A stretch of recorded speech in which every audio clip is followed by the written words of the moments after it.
Footwork really sets up your shot. It enables you to keep defenders off balance. I'd say mix up the rhythm of your footwork. That's very important as well. If you're out there just doing the same footwork with the same rhythm, same tempo, defenders get used to that and can kind of sit on your moves. You know, the degrees in which you fade depends on the defender that's guarding you.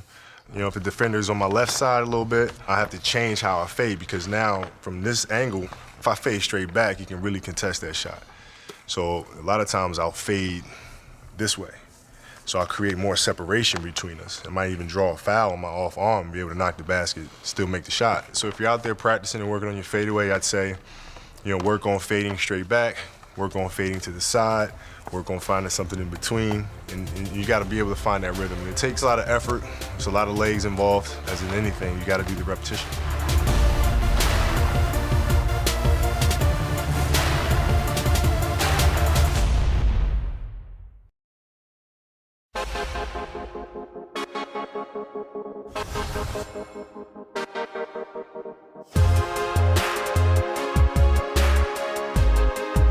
I'm comfortable with the backboard. And when I shoot a fadeaway, for example, when I go into my shot, you know, I'm always feeling where the defense is first and foremost. So sometimes, you know, it might require me to fade back this way for a shot. If the defender's more on my shooting arm, it requires a different footwork where I'm kind of leaning this way. But I'm always looking at the backboard and looking at where I'm going to be positioning the ball. You know, some guys like watching the flight of the ball. I don't like doing that. I like watching where my target is and focusing on that target.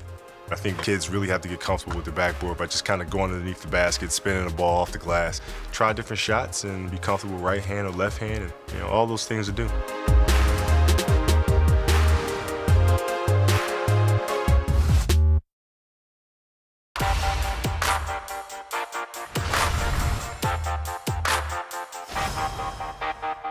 Most important thing is you got to be able to drive the ball first.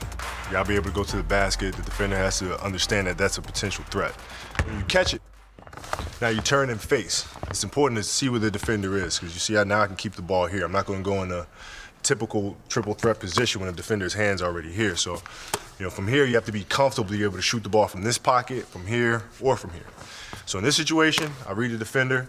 Now I'm jabbing. Now I back him up, right? So now, once I go for that next jab step, I can catch him off rhythm.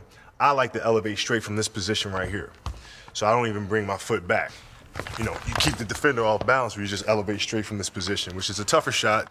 You know, the more you do the shot, the more you work at it, you know, the more comfortable you become and the stronger you become in areas where you need to be strong. I'd really just get out there on the court and just do it over and over and over until you get comfortable with it. That's the Mamba way.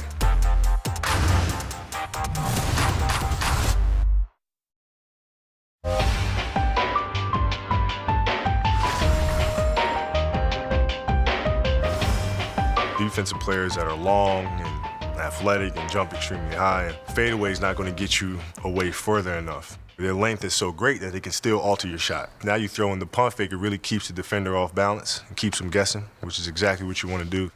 The trajectory on the shot changes depending on the defender.